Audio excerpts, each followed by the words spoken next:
ಮಾನ್ಯ ಮುಖ್ಯಮಂತ್ರಿ ಡಿ.ಕೆ. ಶಿವಕುಮಾರ್ ಅವರು ದ ಶೋ ಮ್ಯಾನ್ ಏನಿದ್ದಾರೆ ಇವತ್ತು ವಿಧಾನಸೌಧಕ್ಕೆ ಪಂಚೆ ಉಟ್ಕೊಂಡೇ ಬಂದಿದ್ದಾರೆ. ತಿರುಪತಿ ಪ್ರವಾಸ ಮುಗಿಸಿ ನೇರವಾಗಿ ವಿಧಾನಸೌಧಕ್ಕೆ ಬಂದಿದ್ದಾರೆ. ಪಂಚೆಯಲ್ಲೇ ವಿಧಾನಸೌಧಕ್ಕೆ ಇವತ್ತು ಡಿ.ಕೆ. ಶಿವಕುಮಾರ್ ಅವರು ಬಂದಿರೋದು. ಕುಟುಂಬ ಸಮೇತವಾಗಿ ತಿಮ್ಮಪ್ಪನ ದರ್ಶನಕ್ಕೆ ಮಾನ್ಯ ಮುಖ್ಯಮಂತ್ರಿಗಳು ತೆರಳಿದ್ರು.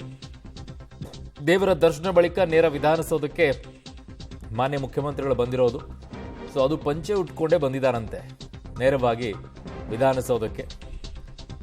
ವಿಶೇಷವಾಗಿ ಸೊ ತಪ್ಪೇನಿದೆ ಅದರಲ್ಲಿ ನೋಡಿ, ಅಲ್ಲಿ ಸೊ ಅದರಲ್ಲಿ ತಪ್ಪೇನಿದೆ ಅಂತ ಯಾವ ತಪ್ಪು ಇಲ್ಲ.